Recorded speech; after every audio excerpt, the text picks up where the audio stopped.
तो अनुराग भाई, आज शुरुआत आपसे हो, श्री गणेश आपसे हो। अब अखिलेश ये गाना क्यों गा रहे हैं राहुल गांधी और कांग्रेस वालों के लिए? अच्छा सिला दिया तूने मेरे प्यार का, यार नहीं लूट लिया घर यार का। याद है आपको ये गाना? ये सब समाजवादी वाले कल से गा रहे हैं, बोल रहे हैं हम तो कम से कम 65 पे लड़ेंगे। देखिए, मैंने आपको पहले ही बताया, जो भारतीय जनता पार्टी के लिए तो एक ही बात है, औरों के ख्यालात की लेते हैं तलाशी और अपने गिरबान में झांका नहीं जाता। मैंने तो कई भारतीय जनता पार्टी से नहीं पूछा एआईएडीएम के आपको छोड़ के क्यों चली गई, चंद्रबाबू नायडू जी आपको छोड़ के क्यों चले गए, शिवसेना शिंदे गुट है और अजीत गुट के जो एनसीपी है उसमें सीट का बंटवारा कैसे करोगे, क्योंकि वहाँ तो सर फुटबॉल होगा, सीट का बंटवारा इनको करना मुश्किल होगा। मैं ये भी नहीं पूछता हूँ कि वहीं चिराग पासवान लड़ेंगे हाजीपुर से कि उनके चचा लड़ेंगे। मैंने कब जानने की कोशिश की कि कब राजभर जी यहाँ जो सीटें मांग रहे हैं आप उनको दोगे कि उत्तर प्रदेश में नहीं दोगे, अपने दल को कितनी सीटें दोगे, वो भी सीटें ज़्यादा मांग रहे हैं, दोगे कि नहीं दोगे, या निषाद पार्टी को कितनी सीटें दोगे। क्योंकि हमारा मुद्दा ये नहीं है, हमारा मुद्दा है कि जनता का, इंडिया गठबंधन का मुद्दा है कि जनता की समस्या के समाधान की हम चर्चा करते हैं। हम चर्चा करेंगे जनता की परेशानी की, हम चर्चा करेंगे प्याज की, क्योंकि प्याज महंगा है, इसके बारे में भारतीय जनता पार्टी तो बोलेगी नहीं, हमारा ध्यान भटकाएगी, क्योंकि प्याज एवरेज देखा जाए तो 50 रुपए से ज्यादा है, 70-80 रुपए किलो बिक रहा है प्याज। इसके बारे में भारतीय जनता पार्टी बात नहीं करेगी। भारतीय जनता पार्टी बात नहीं करेगी किसान जो आज आपके मेन्यू पे प्याज है, इनकम है, वो कैसे प्याज खरीद, आज दाल के रेट नहीं पूछ रहे हैं। एक बार सुन लीजिए, आज दाल के रेट नहीं पूछ रहे हैं, तेल का रेट भी नहीं पूछ रहे। मैं तो बना के लाया हूँ रेट लिस्ट आपके लिए, पूरी किराने की रेट लिस्ट आई है मेरे पास। तो टमाटर आप बोले तो मैं बता दूंगा, पर मुद्दे की बात करिए ना। चलिए, आप नहीं पूछ रहे, मैं आपसे पूछ रहा हूं मेरे भाई, मैं आपसे पूछ रहा हूं कि राहुल गांधी के लिए, कांग्रेस के लिए, समाजवादी पार्टी के लोग क्यों गाना गा रहे हैं कि अच्छा सिला दिया तूने मेरे प्यार का, यार नहीं लूट लिया घर यार का? ये क्यों गा रहे हैं भाई? अगर सर आपने सवाल पूछा है, मुझे 2-3 मिनट देंगे ना, मैं अपनी बात आप तो 4 मिनट बोल लिए मालिक, कट्टू कट होगा सब काम। प्याज आपका 2 मिनट दिख भी गया है। नहीं बोले मालिक, अरे सर 4 मिनट नहीं बोले, मैं तो चर्चा ज्यादा मत दिखाइए और महंगा हो जाएगा, त्योहार आने वाला है अभी। उसकी बात नहीं, मैं आपको बता रहा हूं कि देखिए, ये हंसी की बात नहीं है। प्याज महंगा है तो लोग, गरीब आदमी के लिए दिक्कत की बात होती है, जिनके पास संपन्नता उन्हें तो दिक्कत होगी नहीं, खैर उनके लिए तो मजाक की बात हो सकती है।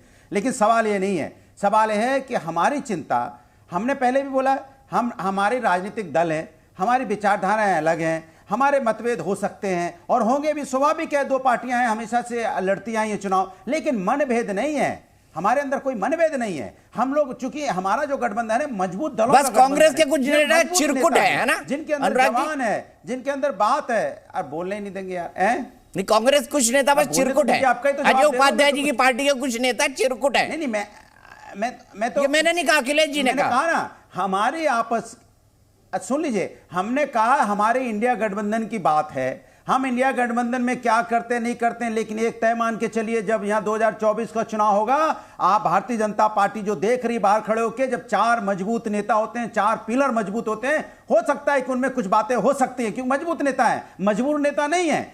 मजबूर नेता एनडीए में है, जो बोल ही नहीं सकते, वो मजबूर है। हमारे यहाँ मजबूत हैं, जो मजबूत होता है उसमें थोड़ी बात हो सकती है, लेकिन मैंने आपको बोला, जब राष्ट्र की बात आएगी, सभी लठ लेके साथ खड़े होंगे, क्योंकि राष्ट्र के मुद्दे पे हम सब एक हैं। राष्ट्र का मुद्दा क्या है? राष्ट्र का मुद्दा किसान है, राष्ट्र का मुद्दा युवा है, राष्ट्र का मुद्दा महिला समस्या है, राष्ट्र का मुद्दा महंगाई है, राष्ट्र का मुद्दा बेरोजगारी है, राष्ट्र का मुद्दा ये प्याज, टमाटर, आटा, चावल, दाल, जो रोज की जरूरत है, वो भी राष्ट्र के मुद्दे में। हम इन मुद्दों पे सब एक होंगे और भारतीय जनता पार्टी को हराएंगे, ये तय है। लेकिन सवाल यह है कि हम लोग के आपस में देखिए कितना लोकतंत्र है। मजबूत नेता अपनी बात तो कहते हैं ना, अपनी बात कहते हैं, वो हमें कहते हैं, हम उनको कुछ कहते हैं। इनके यहां तो कोई बात ही नहीं होती, कोई बोलने वाला ही नहीं है, किसी के मुंह में जबान ही नहीं है। चलिए राखी जी, मैं आपके पास आऊं, उससे पहले अजय उपाध्याय जी, ताकत ही नहीं है।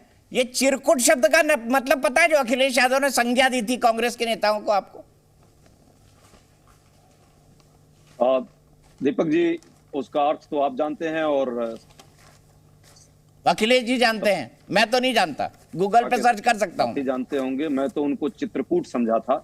मैं चित्रकूट समझा, और विद्वान व्यक्ति हैं, उन्होंने चित्रकूट शब्द यूज किया होगा। जहां तक बात आज की आपके पूरे संवाद का है, कसम संविधान का, तो सच में पूरे देश में आज जो है संविधान की जो धज्जियां उड़ाई जा रही है, कांग्रेस के लोग और हमारे इंडिया अलायंस के लोग संविधान की कसम खा रहे हैं और संविधान को बचाने की पूरी कवायद कर रहे हैं। आपने देखा है किस तरह लगातार हम, चाहे विधानसभा के चुनावों की बात हो या लोकसभा को आने वाले भविष्य में जो चुनाव होने हैं, इनमें हमारे मुद्दे जनता के मुद्दे हैं। मोदी जी का मुद्दा जो है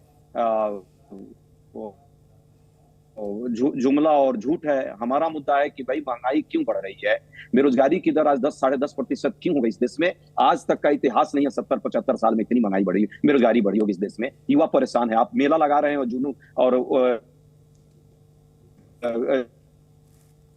कहीं ना कहीं आप जो है सिर्फ दिखावा, लोगों की कमर तोड़ रही है महंगाई से और बेरोजगारी से। जहां तक बात आय की असमानता है, आपके दो मित्रों की तो भलाई हो रही है पूरे देश में और उनकी आय बढ़ रही है निरंतर। देश के आम जनमानस की आय, न रोजगार है, न महंगाई की मार है, लोगों की आय घट रही है। तो ये मुद्दे जनता के मुद्दे हैं और हम इन मुद्दों पर इन 5 राज्यों के विधानसभा में भी लड़ रहे हैं और इन्हीं मुद्दों पर हम लोकसभा में भी लड़ेंगे। जहां तक बात आपसी संवाद और विवाद और वाद की है,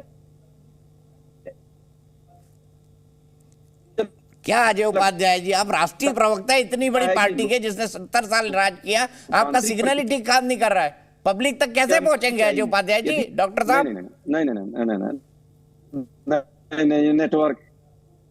नेटवर्क नहीं, ये मोदी जी का षड्यंत्र है।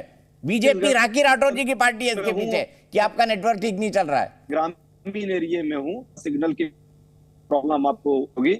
मैं चुनावी क्षेत्र में हूं और चुनावी क्षेत्र में कई बार दिक्कत आ रही है, ये बात मैं समझ सकता हूं।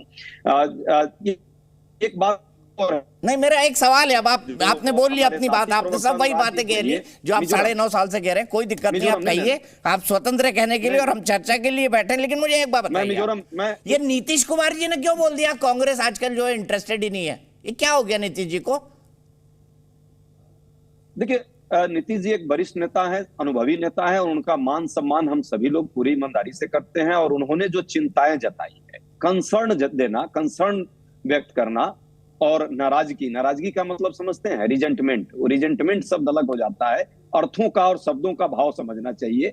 उन्होंने चिंता की है कि भाई हम और बेहतरी से आगे बढ़े और ये भी उन्होंने भाव तो देश की जनता समझ रही है, जो अखिलेश जी बोल रहे हैं उसका भी समझ रही है, जो आप कह रहे हैं उसका भी समझ रही है, और जो राजीव जी बोलेंगे, आज राजीव जी क्या, आज इंडिया पे ही बहस कर लेते हैं। राजीव जी रुक जाइए, आज आप थोड़ा सा रुकना पड़ेगा आपको। अब राजीव रंजन जी, कहाँ से ज्ञान प्राप्त हुआ आज नीतीश कुमार जी को कि एकदम से मंच से बोल पड़े वो कि भाई कांग्रेस को तो मतलब इंटरेस्ट ही नहीं है, उनका विधानसभा चुनाव में ज्यादा इंटरेस्ट है, आपस में सब फ्रेंडली फाइट कर रहे हैं, लगे हुए हैं एक दूसरे से? देखिए, इंडिया का गठन जिस उद्देश्य के लिए हुआ है वो देश की जनता जानती है। नीतीश कुमार जी इसके लिए दिन रात प्रयत्नशील रहे हैं और इस विपक्षी एकता के महामिशन के वो सूत्रधार भी हैं। लोग चिंतित हैं कि आज देश में जिस तरह के हालात बन रहे हैं, इंडिया की जो जवाबदेही है उस पर हम खरे उतरे, ये लोग भी चाहते हैं। और नीतीश कुमार जी ने करोड़ों लोगों की आवाज़ को केवल अपना समर्थन दिया है।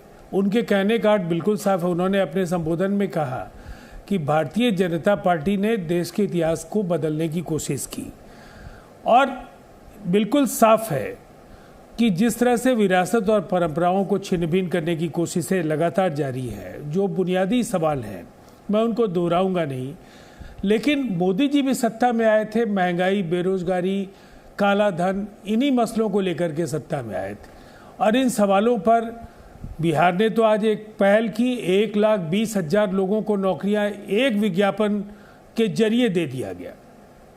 लेकिन देश में 2 करोड़ नौकरियों का वायदा कहां पर है हर साल, ये जनता जानती है। नहीं, वो सब दे रहे हैं हम लोग तो एक वानगी है, इसका स्वागत तो कीजिए दीपक जी। अरे बहुत स्वागत है। 1,20,000 लोगों को आज एक दिन में ये नौकरी मिली है। Z News.